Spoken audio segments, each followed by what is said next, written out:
A photograph was the real prize. That single sentence, delivered by an insider to Rob Shooter, tells you everything you need to know about what actually happened when Prince Harry finally secured his long-sought audience with King Charles.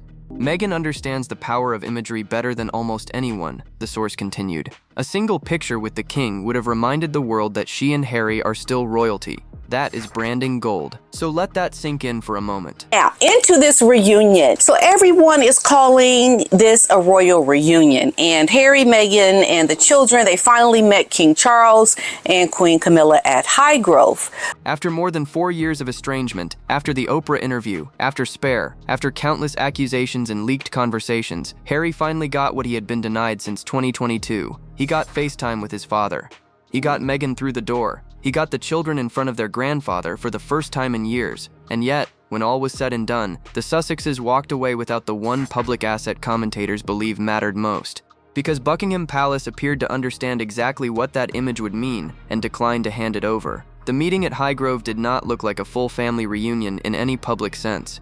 It looked like controlled access, limited warmth, and a very firm boundary around what the Sussexes could take away from it. So the question becomes, if this was supposed to be a triumphant return to the royal fold, why did the Sussexes leave without the single asset that would have made the entire trip worthwhile? You know, the palace described this as a private family visit, and they said that no photographs or any further details were going to be released. The choice of Highgrove tells you everything about how King Charles approached this encounter. This was not Buckingham Palace with its grand gates and balconies that scream royal prestige. This was not Clarence House, the official London residence that would have signaled formal recognition. Charles selected his private sanctuary, the Gloucestershire estate where he has retreated for decades when he wants complete control over his environment. The location itself communicated volumes before a single word was exchanged between father and son. Louise Roberts, commenting on the location, pointed out something that casual observers might miss. Royal staff know exactly where to stand on that property, so they do not get photographed by any paparazzi who may be nearby. There is a public road near the estate, she explained, and if they stand in a certain area, they will get papped. If they stand in another area, they will not be photographed at all. That level of spatial awareness does not happen by accident. It represents decades of careful management, of knowing precisely which garden paths are visible from which angles, of understanding exactly how to host visitors without creating the visual documentation those visitors might desperately want. This is institutional knowledge accumulated over a lifetime of royal service, and it was deployed with surgical precision during the Sussex visit. The historical resonance of Highgrove adds another layer to this choice. This is where Charles used to meet Camilla during his marriage to Diana, a place of secrets and carefully controlled access where the future king learned to conduct sensitive personal business away from prying eyes. Bringing Harry and Meghan here sent an unmistakable signal about the nature of this visit. There would be no grand entrance through palace gates for the children to marvel at, no sense of royal grandeur that Archie and Lilibet might carry with them as proof of their heritage. The meeting with the king and how Meghan Markle has tried to hijack that occasion because she's been trying to sell the pictures since last Tuesday. I know that this magazine didn't buy it because they didn't get confirmation from the palace or permission to show them in their magazine, and it's pretty shady. The message was subtle but unmistakable. You are guests here, not family members being welcomed back into the fold. Charles was willing to open a door, but he chose the smallest, most private door available to him. The optics of that choice will not be lost on anyone who understands how the monarchy communicates through symbolism and setting. The week leading up to this meeting could not have gone worse for Harry if he had deliberately sabotaged himself. Consider the sequence of events that unfolded before father and son sat down for tea at Highgrove. First came the Buckingham Palace accommodation debacle. Harry was offered a room at the palace for his UK visit. According to sources close to the situation, he did not respond in time to confirm. But here is where the story gets interesting. His team allegedly spun the narrative to suggest that Harry said yes, and then the offer was suddenly withdrawn. Louise Roberts was direct in her assessment. This is not like checking into a hotel where you can summon room service. This is Buckingham Palace, which is a working palace currently undergoing major renovations. You cannot just chop and change. They need time to bring staff in, to bring food in, security, everything else. The miscommunication, or perhaps the deliberate misrepresentation, set an adversarial tone before the visit even began. Then came the catastrophic loss in his lawsuit against Mail newspapers. Harry received the news that he had lost the case just before going on stage at Chatham House for an Invictus event. Observers noted he looked visibly shaken, though he proceeded with his appearance. The timing could not have been more brutal, arriving at precisely the moment when Harry needed to project confidence and stability ahead of his family reunion. What happened next stunned constitutional experts across the United Kingdom. Harry issued a blistering statement describing the judgment as a complete and obvious whitewash. He was not merely expressing disappointment. He was attacking the entire judicial system that operates in the king's name, the very king he was hoping to reconcile with days later. Royal sources told the Sunday Times that there were jaws on the floor at the constitutional implications of that statement. The judge who ruled against Harry was not some minor functionary. This was a respected member of the judiciary, potentially a future Supreme Court appointee, and Harry had just accused him of participating in a cover-up. Critics argue this created a significant credibility problem for Harry in the public conversation. This is not the behavior of someone trying to rebuild trust with his family, Roberts observed. His behavior in the lead-up to it was appalling. The timing could not have been worse. Harry was burning bridges with one hand while extending the other to knock on his father's door. And remarkably, Charles still opened it. But what does that willingness cost the monarchy in the long run? The question lingers because every concession to Harry creates expectations of future concessions, and the palace must weigh each decision against the precedent it establishes. And I believe that there were talks. I believe that this is just my take on it. And I believe that this is why the king dumped like crazy, that they put that statement after Meghan had already left, and then because in the message they said that this was a private thing. The Sussexes have learned something painful over the past few years. Their post-royal ventures carry none of the prestige or global attention that comes with a visible connection to the monarchy. Netflix deals lose their luster when the principals are no longer photographed alongside actual royals.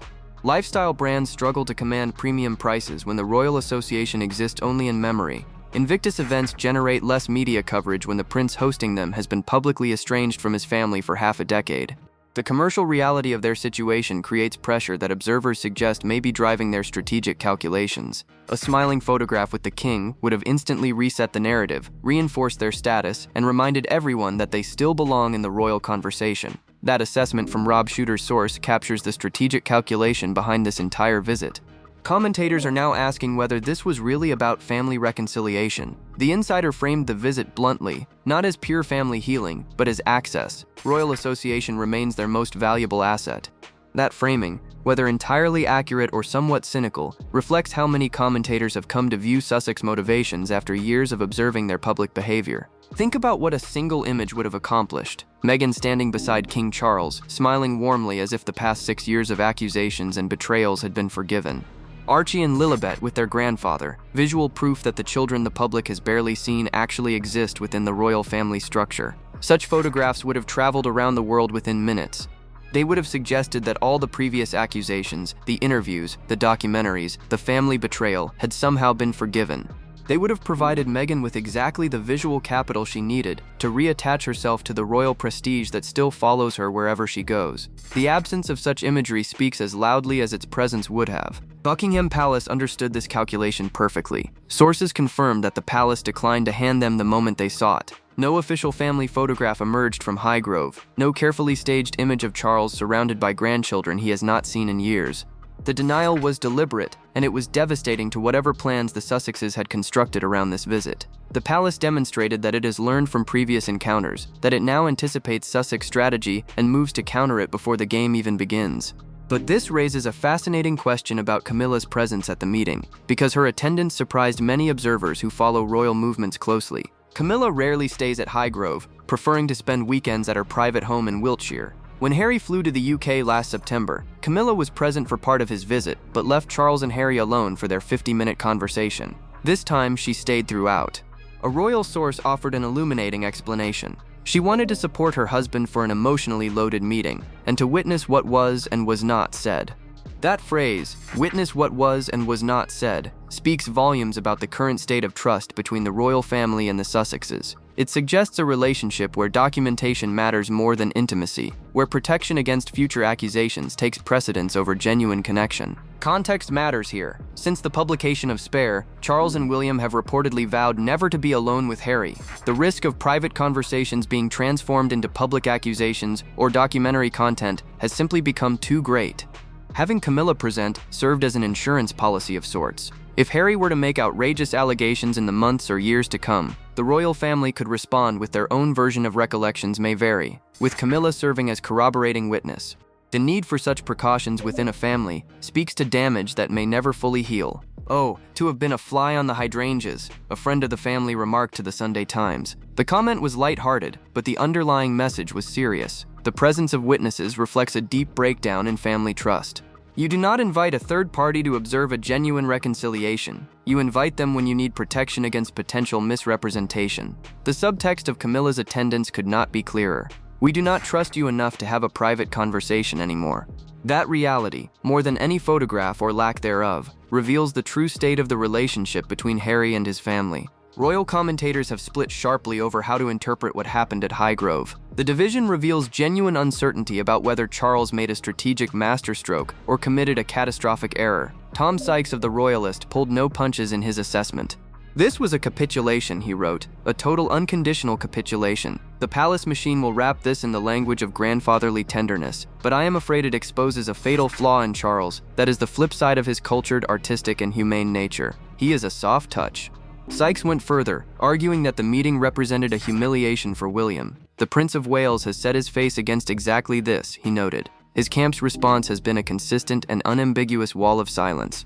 He believes his brother and sister-in-law are manipulators who should be given nothing. His father has now overruled him in the most public way imaginable. The implications of that overruling deserve examination. William is the future of the monarchy, the man who will one day sit on the throne and make these decisions himself. If his father consistently undermines his position on the Sussex question, what does that mean for family unity going forward?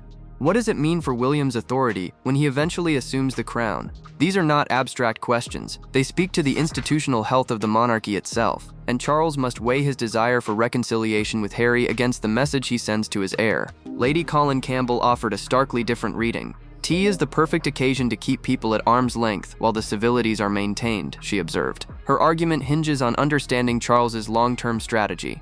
Had the meeting not taken place, the chances are that Harry would have been more motivated and feeling justified in coming to his father cap in hand to rescue him as the debts pile up, along with the unsold stock from As Ever. By granting this carefully controlled audience, Charles removed certain weapons from the Sussex arsenal. They can no longer claim they came to Britain, and the king refused to make time for them. They cannot portray him as a grandfather who rejected Archie and Lilibet. But equally, they cannot convincingly claim they have been fully restored to royal life. This way, Lady Colin Campbell continued, the financial geniuses that are Harry and Meghan can now scurry back to the United States and try to convert the royal stardust with which they hope the visit will cover them into the filthy lucre upon which her sights have always been fixed. The palace walked a tightrope, give enough to prevent the cruel grandfather narrative, but nothing that could be monetized. Whether they succeeded will only become clear in the months ahead. Can the Sussexes resist transforming this private meeting into content? Their track record suggests the temptation may prove irresistible, and the palace knows this better than anyone. Prince William's response to his brother's UK visit consisted of precisely nothing. No meeting, no acknowledgement, not even a statement through official channels. He treated the entire Sussex excursion as if it simply was not happening. Louise Roberts characterized this silence as strategic. "It was something that was very effectively used by the Queen," she explained. "She would say nothing except in an extreme situation where she would utter a comment. Recollections may vary is the classic one, of course. After Harry and Meghan did their Oprah interview, the list of things William has declined to address grows longer with each Sussex provocation. He said nothing after Oprah. He said nothing after Spare. He remained silent through the appalling narrative about who was the racist in the royal family, speculation that swirled around both Charles and Catherine while both were privately battling cancer. A royal source summarized the state of the brothers' relationship in 2 words: frozen solid. Baby steps toward reconciliation with Charles mean nothing for the Wales relationship. The damage there runs too deep, encompasses too many betrayals, to be repaired by a single tea service at Highgrove. William has apparently concluded that engagement with Harry serves no purpose, that every interaction risks being weaponized, and that silence remains his most powerful response. The contrast between the 2 brothers' approaches to public life has never been starker. Meanwhile, William and Catherine dominated the weekend's optics in a way that created an almost painful contrast with Harry's situation. The Prince of Wales attended polo, raising millions for charity. Catherine received standing ovations at Wimbledon on both Saturday and Sunday, the crowd's affection for her palpable after her health struggles. George and Charlotte charmed Arthur Fry, the British tennis star who had captivated the nation with his run to the semifinals. The exchange between Catherine and Fry was warm and natural. "I hear your children play tennis as well," Fry mentioned. "They do," Catherine confirmed, before asking if he might be willing to hit some balls with them. This is what real royalty looks like. Working engagements, charitable causes, genuine connection with the British public. The contrast with Harry doing goat yoga and proclaiming himself Duke of Sussex on a podcast could not have been starker. One brother spent the weekend serving the institution he will one day lead. The other spent it desperately trying to recapture the relevance he abandoned. The visual comparison tells its own story, one that no amount of Sussex spin can overcome. The public sees the difference, and that perception shapes everything that follows. Harry will return to the United Kingdom in September. Royal sources confirm that another family reunion has not been ruled out by either side. "Every journey of 1,000 miles begins with one footstep," noted one source, employing the kind of diplomatic language that reveals nothing while suggesting everything. The careful phrasing indicates that doors remain open, but barely, and that future access depends entirely on Sussex behavior in the intervening months. But the real play may be 1 year away. The Birmingham Invictus Games loom on the horizon, and Harry clearly hopes that King Charles will attend, potentially with Meghan, potentially with the children. If that happens, if the king shows up at Birmingham surrounded by his younger son's family, that is when the photograph finally comes. This visit was merely step one in a longer strategy, a foot in the door that the Sussexes hope to push wider over the coming months. The palace understands this calculation, which is precisely why the Highgrove meeting was managed with such careful attention to visual documentation. The question the palace cannot answer, the question that haunts every decision Charles makes regarding his younger son, is simply this: can Harry experience a private family moment without turning it into content? The track record suggests the answer is no. Private family conversations have ended up as Netflix documentaries. Personal moments have become podcast episodes. Royal relationships have been transformed into a content mine, and every time Harry and Meghan dig into that mine, they do real damage to the institution and to the people still carrying its responsibilities. The pattern has repeated so consistently that expecting different behavior requires ignoring years of evidence. Throughout this entire visit, information leaked steadily to the press. Charlotte Griffith has confirmed that Harry's team was feeding stories directly to journalists. The visit that was supposed to remain private became headline news before anyone could control the narrative. And yet we are supposed to believe the next visit will be different. We are supposed to trust that Harry and Meghan have learned something from this experience, that they will respect the boundaries Charles has tried to establish, that the children will not appear in future documentary footage shot at Althorpe or Highgrove or wherever else the Sussexes managed to gain access. The credibility gap between Sussex promises and Sussex behavior grows wider with each passing month. The Sussexes did not get their photograph this time, but they got something almost as valuable. They got proof that Charles will eventually open the door if they knock long enough. They got confirmation that persistence and pressure can overcome royal resistance. They got a template for future visits, future negotiations, future demands. The palace may believe it won this round by denying the photo opportunity, but Harry and Meghan play a longer game than any single visit. They are willing to wait, to probe for weaknesses, to exploit every opening they are given. The question is whether the palace can maintain its discipline over the months and years ahead, or whether fatigue and family sentiment will eventually deliver the Sussexes exactly what they seek. There is another reason the missing photograph matters so much. Royal photographs are not just souvenirs, they are permission slips. They tell newspapers, television producers, brands, and casual viewers which people are still inside the circle. That is why palace portraits are controlled so tightly. A picture with the monarch does not simply say, "These relatives had tea." It says, "This relationship has been publicly recognized." It gives the people in the frame a kind of status that is hard to argue with later. For Harry and Meghan, who have spent years trying to build a public life that still depends on royal gravity, that kind of image would have done more than any interview could do. It would have made the argument for them without forcing them to say a word. And that is exactly why the palace had to be careful. If Charles gives them the photograph too early, he does not just comfort a son, he gives two media professionals a headline, a thumbnail, a Netflix still, a brand reset, and a shield against criticism. Every future commercial pitch could quietly lean on that image. Every public comeback could be wrapped around the suggestion that the king has welcomed them back. Even if the private conversation was tense, even if the meeting was limited, even if the palace believed it had set boundaries, the public would see the picture first. The details would arrive later, and by then the image would have already done its work. That is the part older royal watchers understand instinctively. The monarchy is not casual about pictures. It never has been. A balcony appearance, a Christmas walk, a portrait with grandchildren, a handshake at a public event, each one carries a message. Sometimes the message is warmth. Sometimes it is continuity, sometimes it is discipline. In this case, the message was absence. No picture meant no public reset. No picture meant no visual endorsement. No picture meant Harry could say he met his father, but he could not show the world that the royal family had moved on.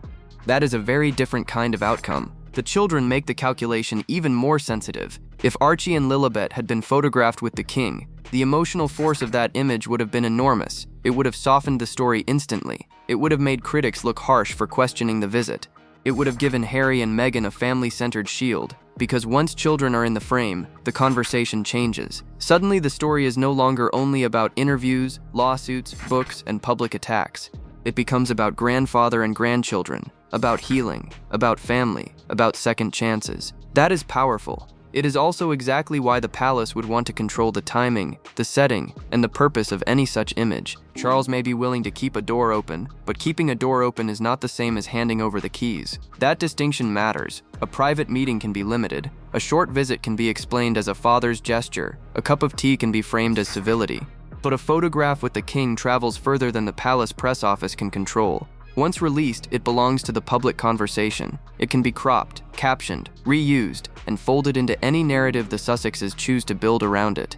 The palace has watched that machine operate before. This time, it appears to have refused to feed it. That is why William's silence lands so heavily in the background. He did not need to issue a statement for people to understand where he stood. The absence was the statement. No meeting with Harry, no brotherly photo, no public sign that the Wales household is ready to move past what happened.